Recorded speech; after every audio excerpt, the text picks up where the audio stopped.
Vous êtes un des plus anciens collaborateurs de Didier Raoult, il le rappelle régulièrement. Et donc vous êtes directeur adjoint de l'IHU. Oui, tout à fait. Qui dans cette crise, s'est mis en branle d'une façon exceptionnelle, on rappelait son directeur et même l'ensemble des personnes qu'on a croisées ici.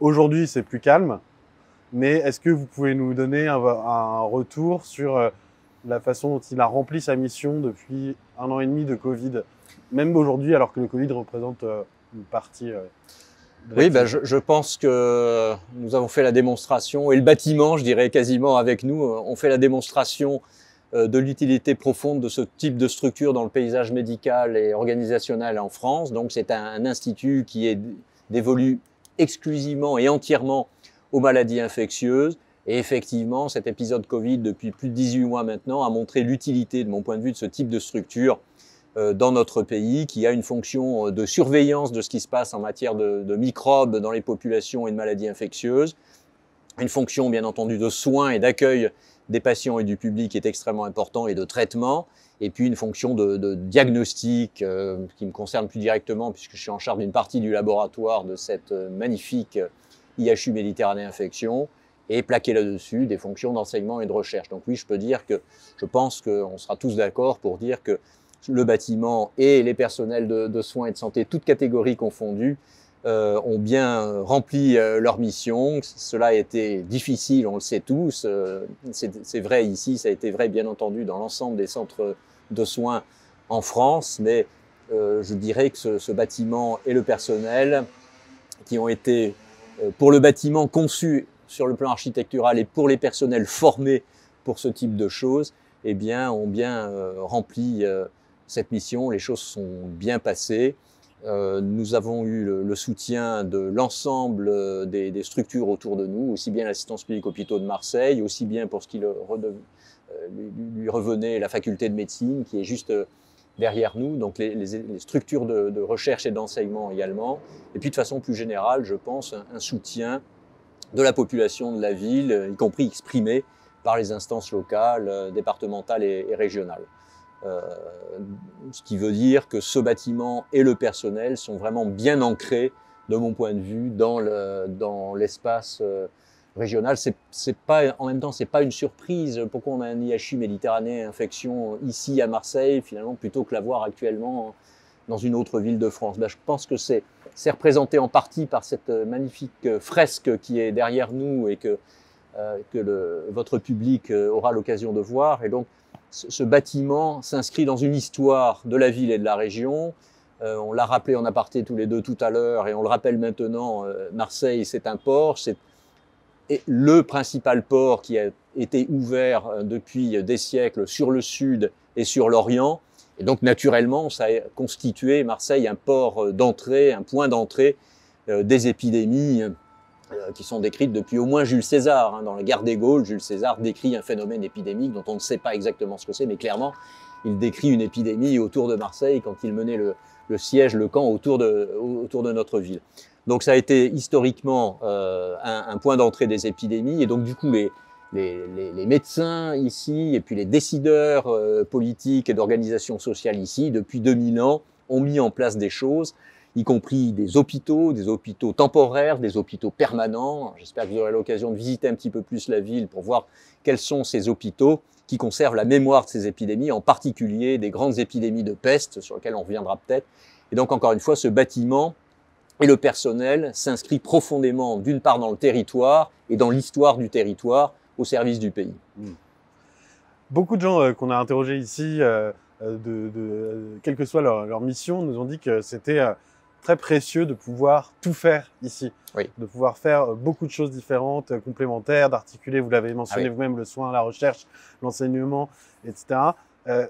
Pourquoi est-ce que c'est particulièrement important pour les maladies infectieuses de pouvoir avoir tout l'arsenal disponible immédiatement? Alors je dirais qu'il y a au moins 2 éléments de réponse. Le premier élément de réponse, il est technique, pratique, quotidien, c'est le temps. C'est-à-dire que c'est incomparable, vous l'avez vu, de pouvoir faire traverser un échantillon que l'on vient de prélever sur un patient pour l'analyser dans un laboratoire en un espace de temps qui se compte en minutes. C'est un élément qui semble trivial, mais qui est extrêmement important. Et donc, en matière de diagnostic des maladies infectieuses, pour prendre des décisions thérapeutique ou d'isolement des patients de façon rapide, eh bien la rapidité du diagnostic est un point clé. Et la rapidité du diagnostic, à un moment, elle est liée aussi au temps de transport. Ça paraît trivial, mais donc c'est une première dimension technique.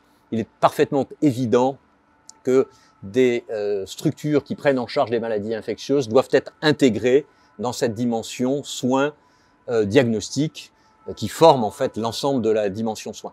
Le deuxième niveau est plus intéressant de mon point de vue, c'est la confrontation de savoir-faire et d'expertise de nature différente. Et donc c'est très important de pouvoir confronter l'expertise du personnel infirmier en soins avec l'expertise du personnel médical en soins. C'est très important de confronter ces expertises avec l'expertise de diagnostic du laboratoire et très important de confronter ces expertises avec les expertises plus recherche, plus prospectives qui elles-mêmes viennent de différents champs. Une illustration, c'est que dans ce bâtiment, nous avons voulu absolument intégrer une unité de recherche en sciences humaines et sociales qui est intégrée comme il y a des unités de recherche plus microbiologiques.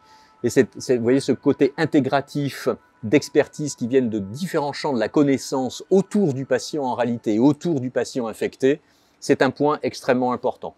Et ça, une des conditions, c'est que les gens soient réunis dans un espace relativement restreint pour leur donner l'opportunité d'échanges, de croisements. Et ensuite, ces échanges et ces croisements, en partie, ils s'organisent. Et donc, dans cet institut, il y a un programme de rencontres formelles, très réguliers, hebdomadaires, où les expertises vont pouvoir se croiser, les questions vont pouvoir se croiser, les travaux collaboratifs vont pouvoir se nouer. Et puis, et c'est pour ça que c'est important qu'il y ait un lieu unique, il y a ensuite les échanges informels.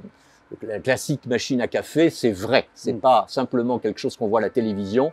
C'est vrai que le café, par exemple, ou le fait d'échanger un sandwich, d'acheter un sandwich ensemble et puis de pouvoir j'ose pas dire déguster, mais au moins le consommer dans un espace aussi agréable que celui-ci, eh bien, c'est aussi un moment où les gens peuvent parler de science, peuvent parler de médecine, réfléchir à des travaux en commun. Encore une fois, tout ce que l'on fait étant centré sur le patient infecté, le patient malade, ou la population des patients infectés et malades.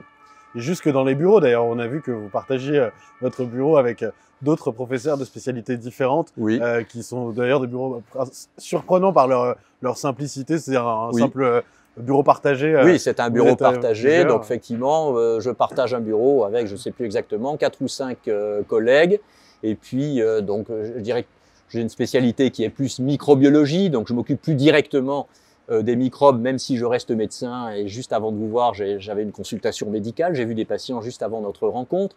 Mais c'est vrai que je travaille plus directement au contact des microbes maintenant que des patients eux-mêmes. À côté, le professeur Philippe Parola, qui lui travaille plus au contact des patients et travaille aussi au contact des microbes. Mais vous voyez, la balance est un petit peu différente. Et puis, il y a le professeur Pierre Pontarotti, qui est une personne absolument extraordinaire, qui est un des experts dans l'évolution du vivant en général, y compris des mammifères. Et, voilà.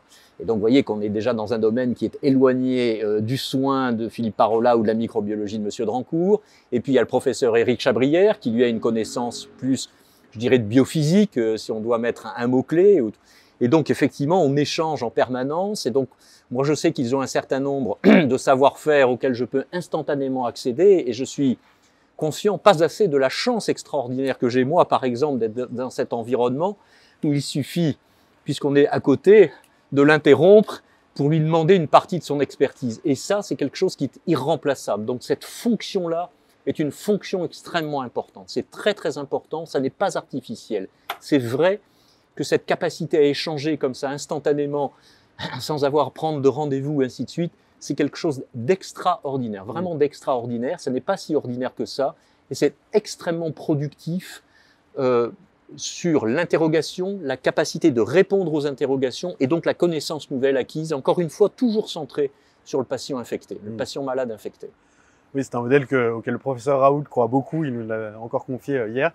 Mais alors, une des choses qui surprend quand on arrive ici, par rapport à l'image médiatique qui peut être construite ou fantasmée autour de l'IHU, c'est que en fait, vous n'êtes pas du tout un village gaulois retranché, comme on pourrait le croire. Et dans quelle mesure vous diriez que le rayonnement international de l'IHU, dont vous félicité, souvent, à raison, je suppose, mais dont vos détracteurs disent qu'il est parfois très surfait ou certains veulent vous peindre, en tout cas, comme isolé, en marge d'une certaine communauté scientifique.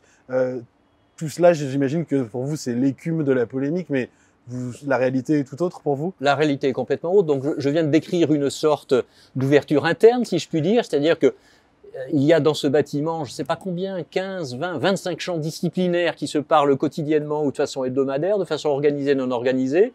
Et puis ensuite, ces champs disciplinaires sont ouverts sur l'extérieur. Mais l'ouverture, quand même, c'est qu'à un instant T, dans ce bâtiment, vous avez entre 600 et 700 personnes. Donc effectivement, c'est un village pas gaulois du tout. Mais c'est un village, c'est vrai. Donc ça, c'est une deuxième dimension d'ouverture. Cette ouverture, elle est faite par quoi? Nous sommes aussi un hôpital. Il y a en permanence des patients, leurs familles, des visiteurs. C'est une forme d'ouverture, elle est réelle, elle est concrète.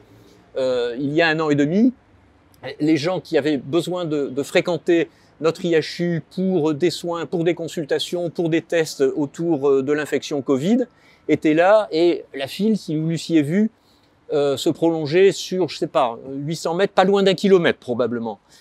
Ben, c'est quand même une forme d'ouverture, on peut pas dire que c'est pas une ouverture. Et puis ensuite, l'ouverture plus académique et ainsi de suite, eh bien, elle se fait beaucoup par les jeunes gens que nous accueillons en formation dans cette IHU. Nous accueillons toutes les formations post-bac finalement. Nous accueillons des jeunes gens en formation directement professionnalisantes, ce qu'on appelle des BTS, dans nos métiers de laboratoire par exemple, de techniciens. Et puis nous accueillons des jeunes gens en formation pour des métiers d'infirmiers et d'infirmières par exemple. Et puis nous accueillons des jeunes gens qui vont préparer des maîtrises dans nos domaines, y compris des maîtrises dans le domaine des soins infirmiers, ce qui est un point extrêmement important, trop négligé dans notre pays, que nous essayons ici localement, avec le soutien de la faculté et de l'université, de promouvoir le plus possible. C'est pour ceux qui souhaitent devenir cadre infirmier, c'est ça ou... Oui, non seulement cadre infirmier, je dirais que là, dans ces formations qui sont inscrites dans la loi maintenant, les métiers d'infirmier s'inscrivent d'ailleurs dans les métiers de santé, dans le cursus LMD, et donc LMD pour les personnes moins au fait, c'est licence, master, doctorat. Et donc, jusqu'à récemment, les infirmiers et infirmières se plaignaient de ne pas s'arrêter au niveau licence, oui. qui était à peine reconnu d'ailleurs comme un niveau licence, c'est-à-dire qu'en clair dans le texte, ça veut dire que le métier infirmier était acquis en 3 ans d'études. C'est ça que l'on appelle le niveau licence. D'ailleurs, maintenant, ce n'est plus le cas.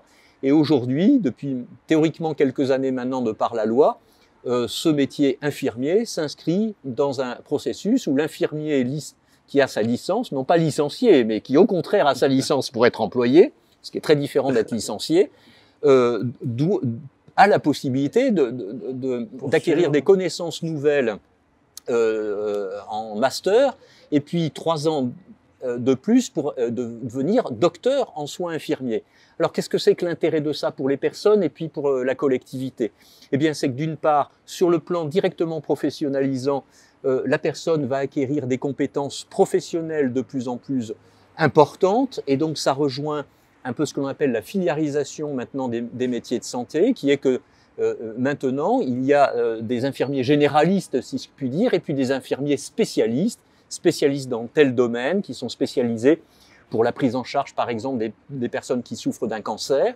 Et puis on réfléchit à avoir le même modèle pour la prise en charge plus spécialisée au niveau infirmier des personnes qui souffrent de maladies infectieuses. Donc ça, c'est un premier volet, vous voyez, une expertise, si je puis dire, quasiment technique dans le soin supérieur.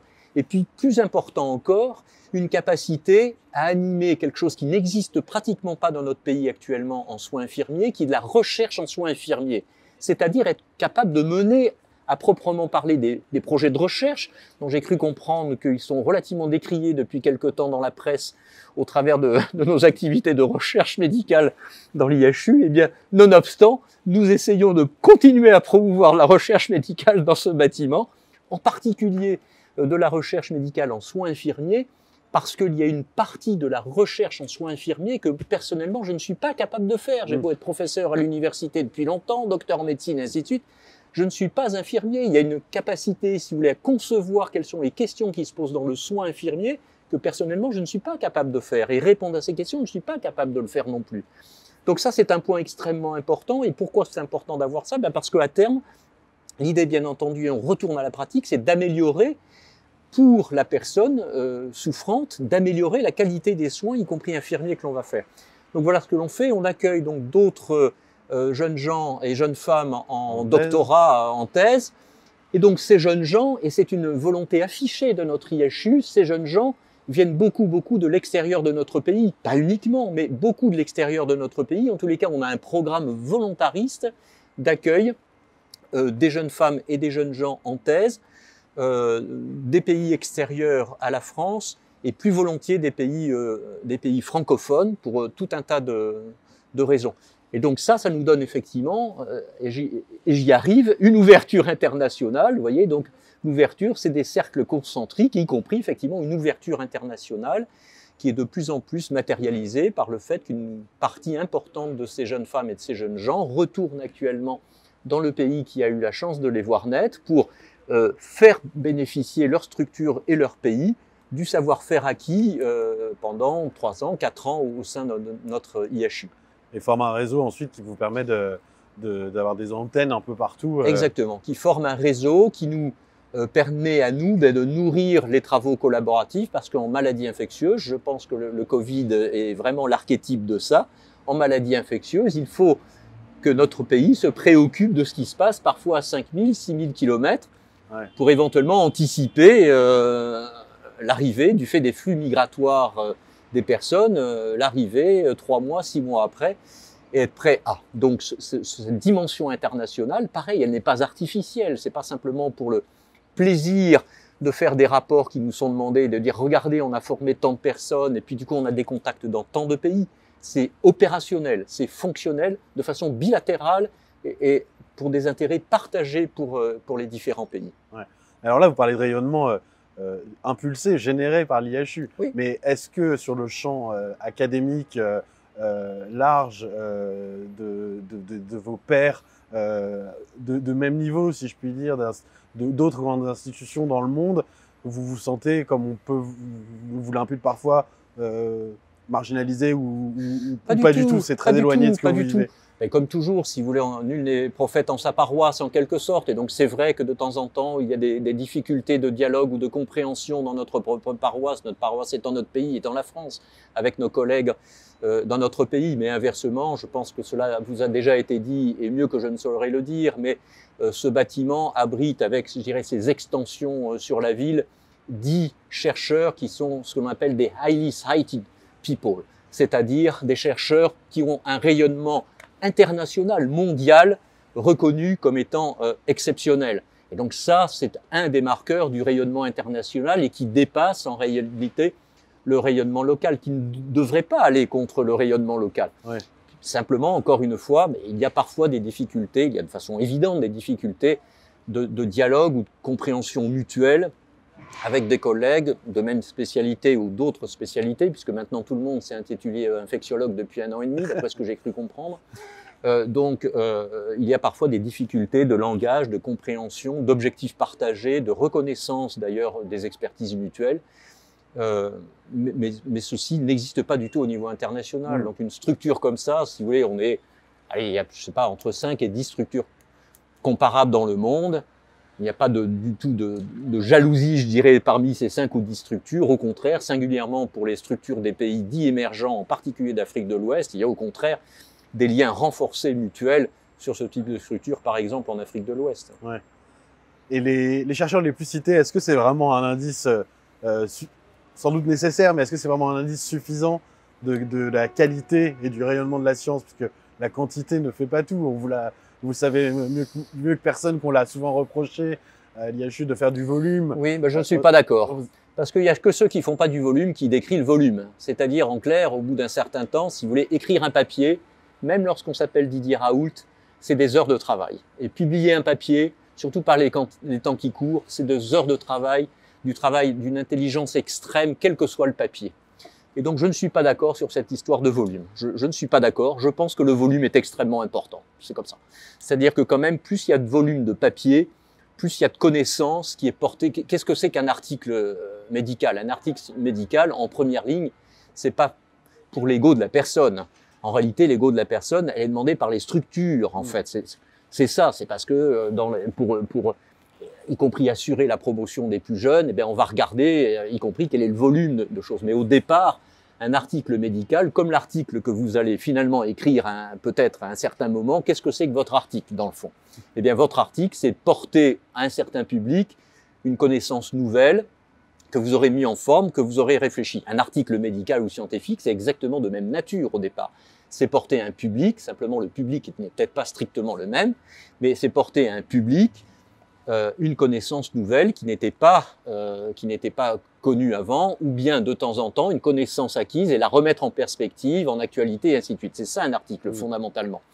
Eh bien, ça veut dire que plus il y a d'articles de cette nature, plus il y a de connaissances nouvelles qui est mise à disposition des collègues ou du public concerné, et si le nombre du coup est extrêmement important pour moi, c'est-à-dire si dans une année nous avons pu, et les autres aussi ont pu apporter plus de connaissances, eh bien c'est plutôt mieux que si on a pu apporter moins de connaissances.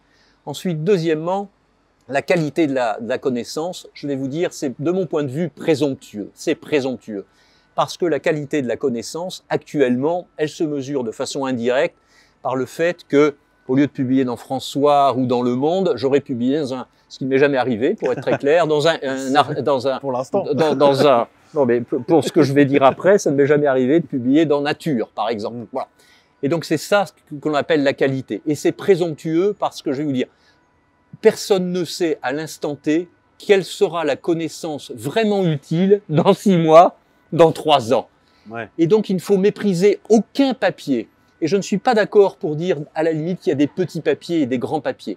Il y a des papiers qui contiennent moins de quantité de travail, c'est tout à fait vrai, mais qui apportent une connaissance nouvelle. Et cette connaissance nouvelle, il faut être bien présomptueux ou se prendre pour le bon Dieu pour savoir si c'est pas cette connaissance nouvelle qui va être vachement utile dans 6 mois ou dans 6 ans. Donc il y a une forme d'humilité de ne pas préjuger des chances. Exactement. Il faut être humble et en même temps son contraire. C'est-à-dire que personnellement, je ne pense pas avoir jamais publié de petits papiers. J'ai publié des papiers dont la quantité de connaissances m'a demandé plutôt 20 heures pour la mettre en forme que 200 heures ou 2000 heures. Ça, c'est vrai. Et c'est quelque chose qui n'est pas chiffré dans les papiers. C'est une bonne idée. Tiens, on devrait faire ça. On dirait, tiens, j'estime, moi, que cette connaissance nouvelle que je viens d'écrire, je l'ai acquise au bout de tant d'heures. Oui, ça, c'est une très bonne idée. Tiens, mais je me la garde. Hein, ouais. Voilà. Non, mais vous voyez ce que je veux dire.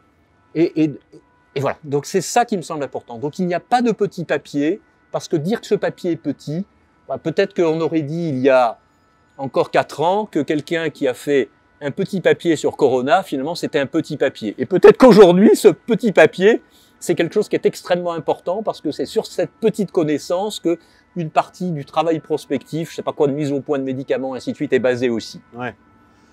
Mais tout de même, indexer le financement de la recherche sur la publication a engendré aussi parfois quelques effets pervers que, à la fois du côté d'une forme de blocage par les grandes revues qui ont une orientation qui peut être politique, que du côté incitation à faire du quantitatif pour... Oui, mais encore une fois, moi je vois pas que la production de masse soit mauvais. Hein. Moi j'ai toujours pas compris ce que c'est que cette histoire de dire il y a des petits papiers, des grands papiers, et vous en faites trop et c'est pas possible. Donc si vous voulez, il y a un reproche que je n'accepte pas de dire c'est pas possible, parce que ça revient à dire quoi? Que les papiers que l'on a écrits sont quoi? Sont écrits par d'autres, sont complètement faux, donc ça n'est pas vrai. Et deuxièmement, ensuite, la deuxième reproche, c'est dire finalement ça sert à rien d'en faire autant, et je ne suis pas d'accord. Encore une fois, c'est présomptueux. Donc il faut arrêter avec cette histoire. Plus il y a de volume, et mieux c'est de mon point de vue. Plus il y a de volume, et mieux c'est. C'est comme si on disait que la régie Renault, c'est mieux qu'elle fabrique 20 bagnoles plutôt que 2000. Ben non, c'est mieux qu'elle en fabrique 2000 plutôt que 20, parce qu'elle a plus de probabilité d'en vendre 1800 que d'en vendre 18. Voilà. Ouais. Mais c'est pas tout à fait une industrie non plus, la science. Vous avez... Oui, mais si on a un point de vue d'industrie et purement économique au sens large, j'adopte cette comparaison qui, effectivement, n'est pas entièrement pertinente, bien entendu. Mais nous, on produit quelque chose, on produit de la connaissance, et justement, le produit mesurable, c'est le nombre de papiers. Ouais. Sinon, c'est immatériel, en quelque sorte. Faute de mieux, en fait, on est obligé de se contenter de cet indicateur. Mais c'est très bien, c'est un vrai indicateur. Vous dites que c'est le temps qui fait le tri par les citations, ce qui reste et ce qui restera pas. Et donc, à un instant T, tout ce que vous pouvez mesurer, c'est pas il n'y a pas de qualité de, enfin, je ne comprends pas ce que c'est que la qualité d'un papier ou l'importance d'un papier.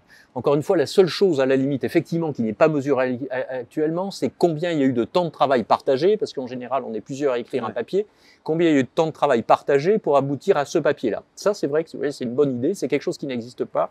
Si un jour je fais ça, je ferai ça. Mais sinon, je ne comprends pas la pensée qu'il y a. Après, l'arrière-pensée, je la comprends. Oui. Mais la pensée immédiate qu'il y a derrière, dire c'est mieux de faire 200 papiers que d'en faire 2000, j'ai toujours pas compris. J'ai pas compris. Et deuxièmement, dire ah ben oui, mais les petits papiers, ah ben oui, mais vous faites pas assez de catégorie A qui a été inventée par l'ERS. Je comprends même pas ces catégories, sauf que elles sont entièrement indexées sur les grandes revues qui, comme vous l'avez rappelé, et quand même ça devient extrêmement clair depuis 1 an et demi avec le Covid, ont des intérêts et donc du coup des conflits d'intérêts qui étaient peut-être mal perçus, notamment du grand public ou même du public spécialisé il y a encore quelques temps. Et donc ça veut dire qu'il faut en sortir. C'est ce qui vous a conduit, vous, à l'IHU, à avoir à créer parfois vos propres publications, ou en tout cas à devenir... Vous êtes rédacteur en chef, par exemple, d'une revue. Oui, jusqu'à quelques semaines. En réalité, j'ai été rédacteur en chef d'une revue, d'une petite revue qui s'appelle toujours New Microbe, New Infection. Et donc, je vais revenir sur un point, puisque ceci aussi a été décrié et décrié régulièrement. Enfin, je peux en parler maintenant. Il est régulièrement décrié. Il est régulièrement décrié par le fait que moi-même, éventuellement, je puisse publier dans une revue dont je sois éditeur en chef.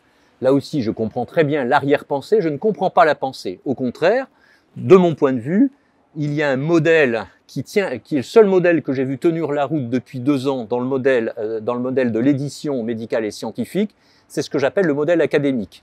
En pratique, si vous voulez, pour faire simple, la seule revue dont j'ai vu qu'elle continue à tenir la route actuellement, c'est PNAS, Proceeding National Academy of Science, je cite celle-là, il y en a d'autres, mais je cite celle-là comme exemple, il y a d'autres modèles.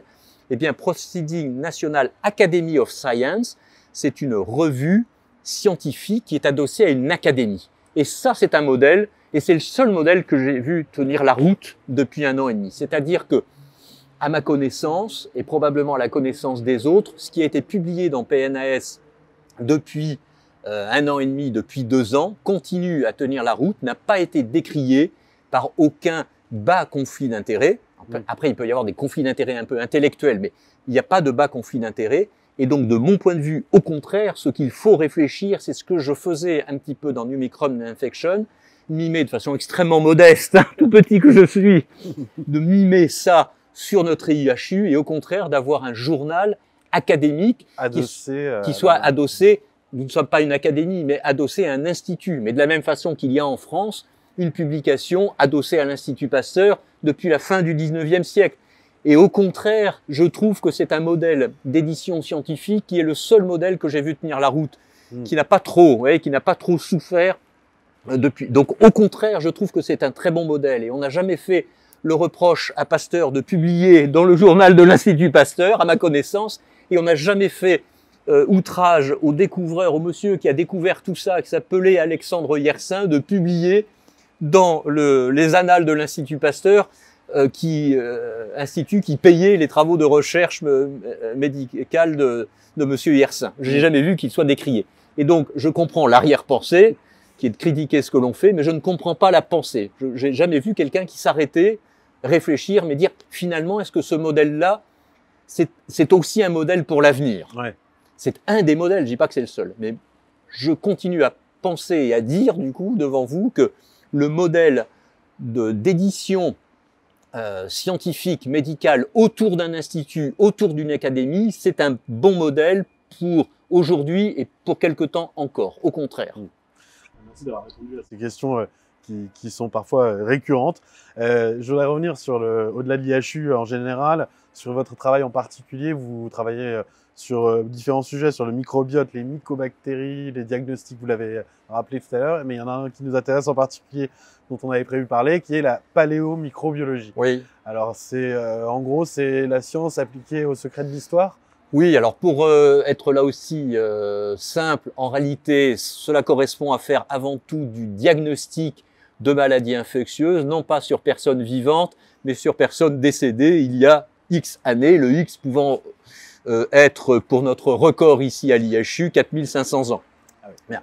Deuxièmement, c'est un champ, finalement, un champ de recherche que l'on a inventé avec Didier Raoult et puis une autre personne qui s'appelle Gérard Aboudarham, qui est un docteur en chirurgie dentaire, qui est odontologiste de formation et qui a rejoint notre équipe de recherche, qui était toute petite à ce moment-là. La première publication dans ce champ de recherche que l'on a inventé datant de 1998. Donc vous voyez, depuis 1998, nous travaillons dans ce domaine avec Didier Raoult, avec Gérard Aboudarham, moi-même, et puis bien entendu, heureusement, d'autres, y compris plus jeunes, qui nous ont rejoints au fur et à mesure du temps. Donc encore une fois, il s'agit avant tout de traquer les microbes responsables du décès en fait de la personne décédée il y a quelques siècles ou même quelques millénaires pour notre record. Alors on a appliqué ça, si vous voulez, avant tout, nos premiers travaux publiés en 1998 dans la fameuse revue PNAS dont je parlais tout à l'heure d'ailleurs. Ces premiers travaux portaient sur la peste parce que historiquement, il a été décrit plusieurs épisodes de peste en Europe, en France et à Marseille, mais un épisode à Marseille très célèbre qui est figuré sur cette magnifique frise qui est devant ou derrière nous, qui est la grande peste de Marseille, qui a éclaté, si je puis dire, en 1720 et qui s'est arrêtée en 1722, très exactement. Les dates sont très très précises parce qu'on dispose de nombreux documents historiques qui ont relaté de différentes façons. Des docteurs ont écrit et puis des littérateurs ont écrit là-dessus, contemporains de cet épisode. Et puis des peintres ont peint. Michel Serres, j'espère que vous aurez l'occasion, le temps, l'opportunité de visiter en quelques dizaines de minutes le musée des Beaux-Arts de Marseille. Vous verrez des peintures d'un peintre contemporain de la peste du début du XVIIIe, qui s'appelle Michel Serres, SE2RE.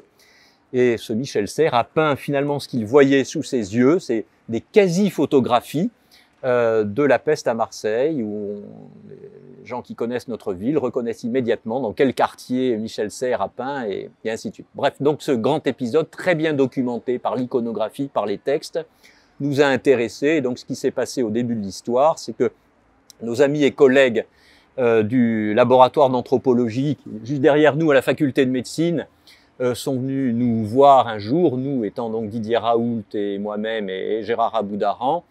Il s'agissait d'Olivier Dutour et Michel Signoli, anthropologues, en disant voilà, on a retrouvé des squelettes à Marseille dans une fosse commune. On sait que ces squelettes correspondent à ce qui est décrit comme étant la grande peste de Marseille 1720-1722 parce qu'on a tous les éléments pour penser que ces squelettes correspondent aux personnes décédées à l'Hôtel-Dieu, qui est aujourd'hui un hôtel de luxe, mais qui en 1720 était l'hôpital qui hébergeait les miséreux et singulièrement les pestiférés, dont certains allaient mourir là et dont certains allaient sortir vivants, ceci étant, de l'Hôtel-Dieu. Éventuellement, si on a le temps, j'y reviendrai, puisque ce sont des travaux que nous menons actuellement sur l'efficacité des traitements à l'époque, qui renvoient à l'actualité. Et donc, ils sont venus nous voir en disant, on a ça, est-ce que vous, au laboratoire de microbiologie, vous avez moyen de confirmer que ces gens-là sont bien morts de la peste, c'est-à-dire d'une maladie infectieuse mortelle qui est causée par un microbe particulier qui s'appelle Yersinia pestis, et il s'appelle Yersinia pestis parce qu'il a été découvert, comme je vous le disais il y a quelques minutes, par Alexandre Yersin, qui a découvert ce microbe en 1894, missionné par Louis Pasteur à Hong Kong. Et il était bien, donc, c'était bien un pasteurien, Alexandre Yersin. Il était franco-suisse, hein, c'est une personne qui est née en Suisse, qui était née en Suisse. Et donc, c'est le découvreur du microbe de la peste, avec, à l'époque, une controverse, tenez-vous bien, dans Lancet, puisqu'il était en concurrence à Hong Kong avec une équipe de Japonais, avec un contexte géopolitique intéressant, puisque les Japonais étaient des microbiologistes de l'école berlinoise de Robert Koch, le Japon étant quand même depuis très longtemps un allié dans toute nature, y compris intellectuelle, scientifique de l'Allemagne. Donc on est à la fin du 19e siècle. Et donc les chercheurs japonais, très brillants par ailleurs, avaient été formés par Robert Koch dans son institut à Berlin. Et donc le chercheur japonais a écrit dans Lancet, ça y est, j'ai découvert le microbe responsable de la peste. En réalité, en reprenant les documents maintenant, rétrospectivement, il s'agissait très très probablement d'un pneumocoque, ce qui était déjà extraordinaire en réalité de faire ça à l'époque, mais enfin, c'était pas exactement ce que l'on sait maintenant être du microbe de la peste. et simplement parce que, si vous voulez, ce chercheur japonais avait des accointances plus directes avec les éditeurs du Lancet de l'époque pour publier rapidement son truc, alors que le malheureux Yersin n'avait pas les mêmes accointances, et lui, il a fallu qu'il câble une communication à l'Institut Pasteur, publiée dans les fameuses annales de l'Institut Pasteur, modèle académique qui me convient très très bien. Et voilà, donc il y a toute une histoire qui est magnifique.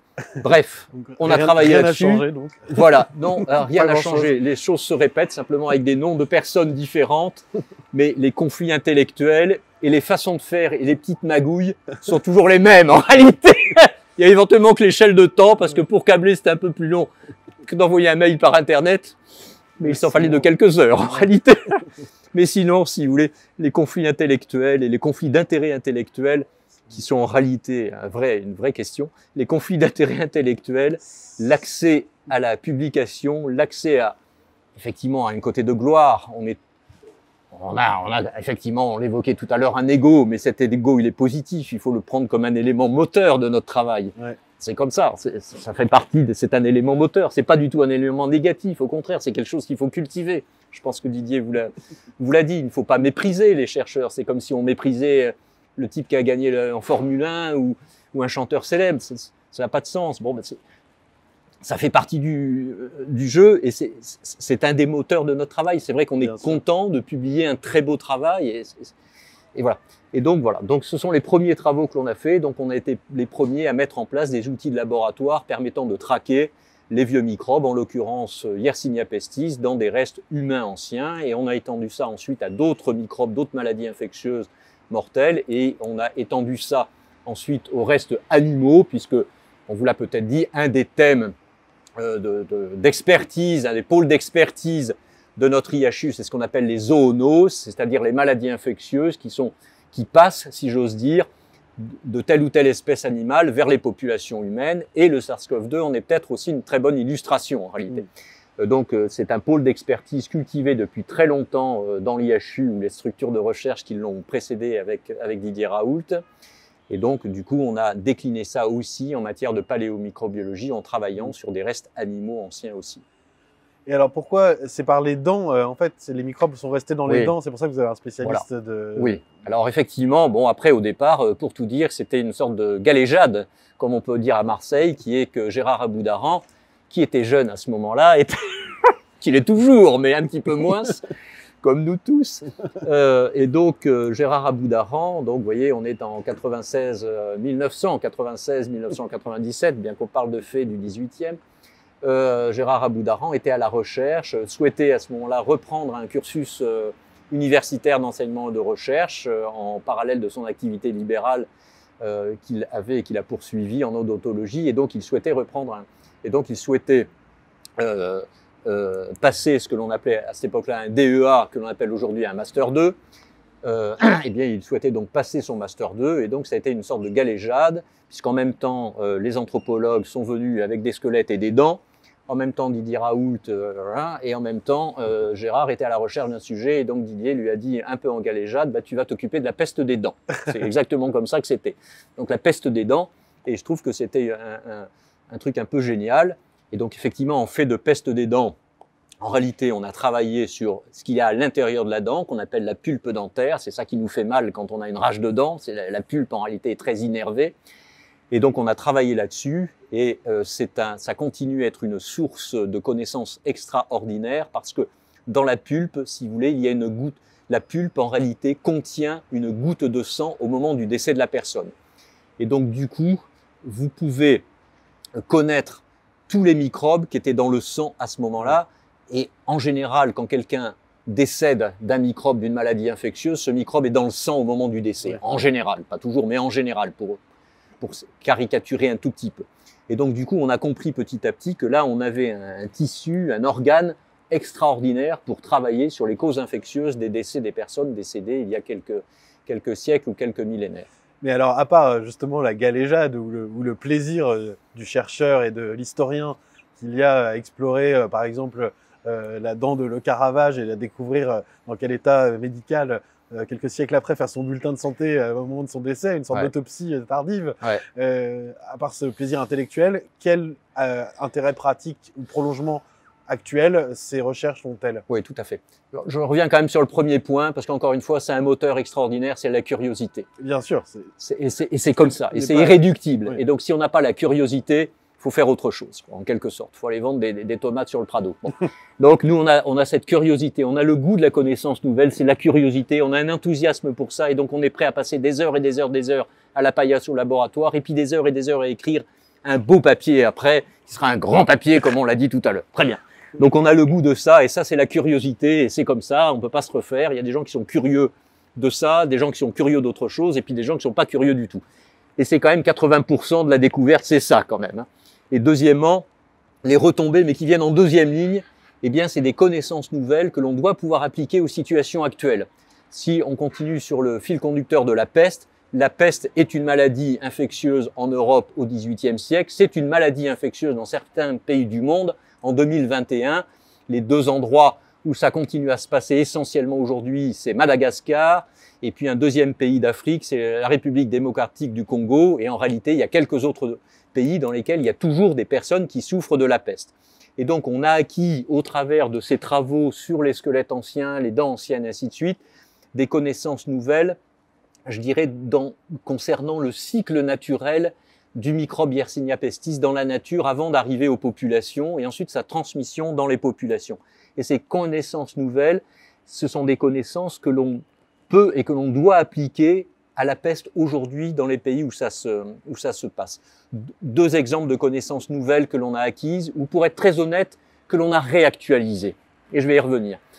Une première connaissance nouvelle, ou pour être extrêmement honnête, que l'on a réactualisée, que l'on a fouillé et mieux compris, c'est le fait que le microbe responsable de la peste, c'est avant tout un microbe qui est capable de rester vivant, quiescent, dans certaines conditions, dans le sol en réalité. Ça fait partie de ce qu'on appelle les germes telluriques, c'est-à-dire les germes qui au départ sont les germes pathogènes pour l'homme et les animaux, mais qui au départ sont capables donc ça, on l'a beaucoup travaillé, et pour être extrêmement honnête, lorsqu'on lit le papier Princeps de Yersin, malheureusement publié dans une petite revue à l'époque qui était les comptes rendus de l'Académie de l'Institut Pasteur, eh bien, Yersin décrit très bien, je suis allé dans les cases, puisque son histoire se passe à Hong Kong en 1894, je suis allé fouiller le sol des cases des personnes décédées de peste, à telle profondeur, à 10 cm, et à 10 cm, j'ai pris le sol, je l'ai mis en culture dans mon petit laboratoire de fortune. Je ne sais pas si vous avez eu l'occasion de voir le laboratoire d'Alexandre Yersin, c'était une paillote. Et j'ai trouvé le microbe de la peste. Donc en réalité, cette connaissance était déjà contenue dans le papier Princeps. Simplement, là aussi, c'est un détail technique extrêmement important pour la connaissance médicale et scientifique, c'est que cette connaissance écrite en français dans une petite revue en français, elle n'est très mal indexée dans les databases d'articles médicaux. Ça prolonge notre réflexion de tout à l'heure. Et donc, en particulier, les collègues étrangers n'y ont pratiquement pas accès. En plus, c'est en français, alors que maintenant, tout le monde s'exprime en anglais. C'est la catastrophe. Donc, Alexandre Yersin a un mauvais H-factor. Ah, il a un très mauvais H-factor. Il écrivait en français. Oh, c'est pas bien du tout, parce que c'est pas la langue de communication internationale en médecine aujourd'hui, mais le français l'était à l'époque. Et puis, en plus, il a écrit dans une petite revue, vous vous rendez compte? Alors, donc, c'est inaccessible. Mais c'est important. C'est-à-dire que c'est vrai, il est exact, il y a toute une partie des collègues qui n'ont pas accès, de fait, à cette connaissance primaire. Et c'est très important parce que ce que j'ai vu le temps passant, c'est que souvent, la première description d'une maladie infectieuse et ou la première description du microbe qui l'accompagne, souvent contient 90% de la connaissance, en réalité, pour tout dire. Bien. Et donc voilà cette première connaissance qu'en fait, on a retravaillé, remis en exergue, et puis un deuxième, et donc du coup, ça doit pouvoir s'appliquer à la connaissance actuelle. Pour moi, ça éclaire bien ce qui s'est passé depuis 15-20 ans en Algérie, par exemple, où on a vu ressortir la peste à Oran. Donc, on se renvoie tous au roman de Camus, naturellement. Donc, Camus, ça se passe en je sais plus quoi, 42, c'est ça, son histoire. Tout le monde a relu l'année dernière. Voilà, et donc, effectivement, il y a eu de la peste à Oran au début des années 1940. C'est tout à fait exact. Donc, son roman est basé sur des données historiquement vérifiables. Et puis, ça s'est arrêté. Et puis, la peste a ressurgi à Oran il y a maintenant quasiment une douzaine d'années, au même endroit, quasiment au même endroit. Et donc, il y a ce que l'on appelle des foyers de peste dans le monde qui ressortent comme ça non pas régulièrement, mais de temps en temps, un peu comme des volcans vont rentrer en éruption sans que ça soit prévisible. Et donc il y a des foyers. Et a priori, c'est à peu près incompréhensible cette histoire. Mais qu'est-ce qui se passe là? Un élément d'explication donc que l'on a travaillé, mais en réalité, pour être modeste, en repartant des travaux Princeps de Yersin, eh bien, c'est qu'effectivement, le microbe est capable de survivre dans le sol dans certaines conditions. Ce qu'on a beaucoup travaillé, c'est quelles sont les conditions qui permettent au microbe de. Et encore une fois, un deuxième exemple de connaissance nouvelle acquise, c'est la possibilité de transmission de personne à personne du microbe de la peste par ce qu'on appelle les ectoparasites, en particulier les poux, que l'on peut parfois, lorsque l'hygiène vestimentaire est défaillante, porter non pas directement sur soi, mais dans les vêtements, en réalité au contact du corps.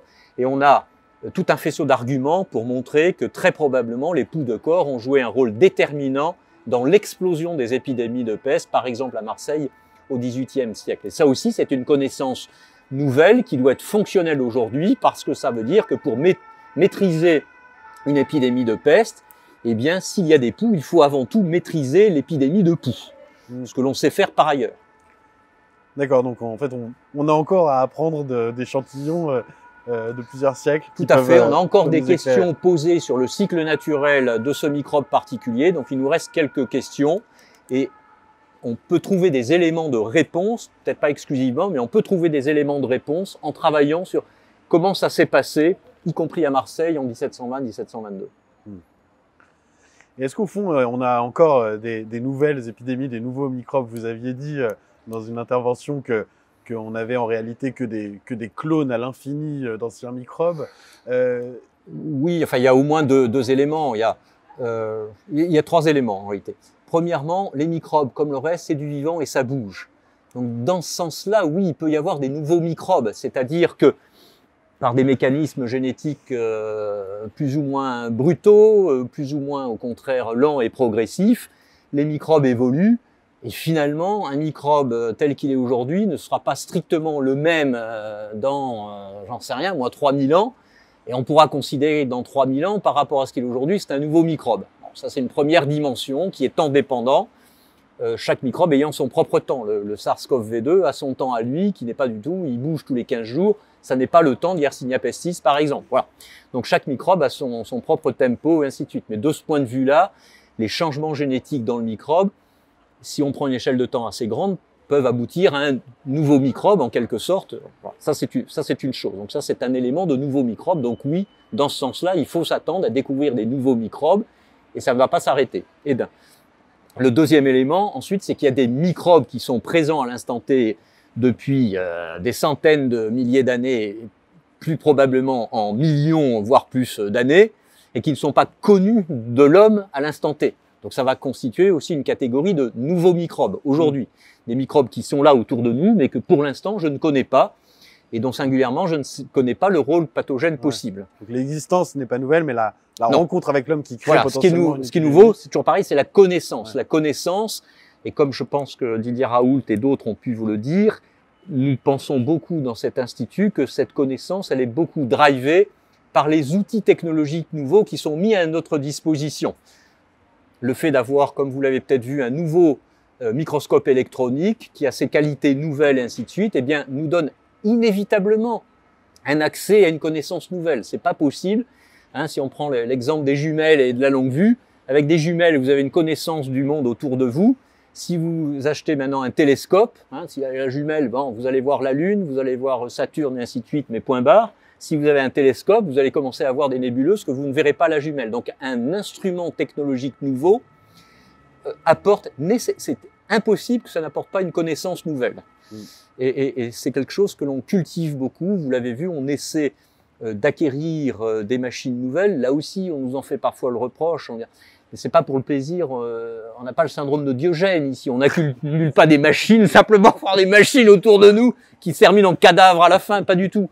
On a besoin d'avoir des outils technologiques nouveaux parce qu'on sait que c'est comme ça, c'est une porte ouverte sur les connaissances nouvelles. Voilà.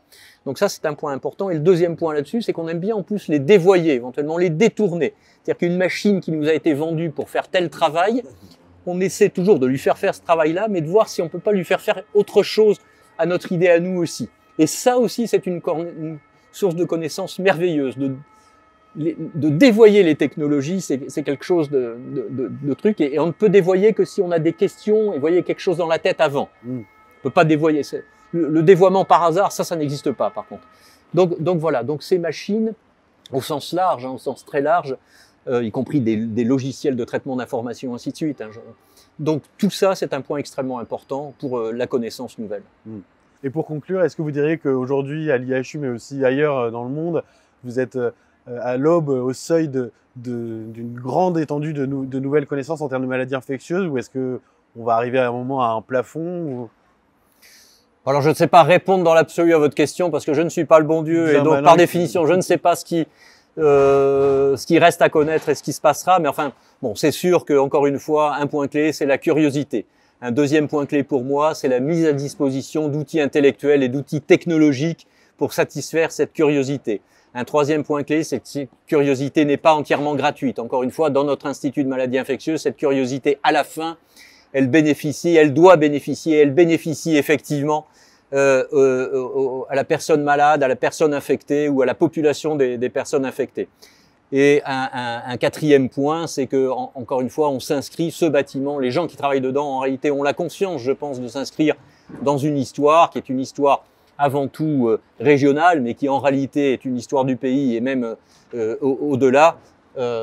J'en suis tout à fait convaincu. Et donc, on s'inscrit dans une histoire. Il y a eu de très grands prédécesseurs. Il y a de très grands noms qui ne sont pas connus du grand public, qui sont d'ailleurs parfois méconnus, y compris des collègues, singulièrement des spécialistes en maladies infectieuses microbiologiques, qui sont de très très grands découvreurs, qui ont apporté des connaissances nouvelles contributives, éventuellement des façons, ce qu'on peut appeler un peu des concepts, c'est un mot un peu pompeux, du coup je m'en méfie, mais enfin on se comprend, une façon de concevoir la connaissance nouvelle et fonctionnelle à la fin. Et donc bien entendu, on est dans la lignée, on espère être dans la lignée de ces grands en réalité. Voilà, on espère être à la hauteur en réalité de nos prédécesseurs. Éventuellement, on peut espérer que nos successeurs seront à notre hauteur à nous. Ça, c'est moins modeste. Mais en tous les cas, on espère être ici à la hauteur de personnes, de très grandes personnes, grandes dans la connaissance médicale et dans nos champs d'expertise à nous, qui nous ont précédés, singulièrement d'ailleurs dans des structures comparables à celles-ci, qui ont existé il y a quelque temps et qui ont tendance à vanish in the haze, comme chantaient les Beatles, à se disparaître un petit peu dans la brume en ce moment.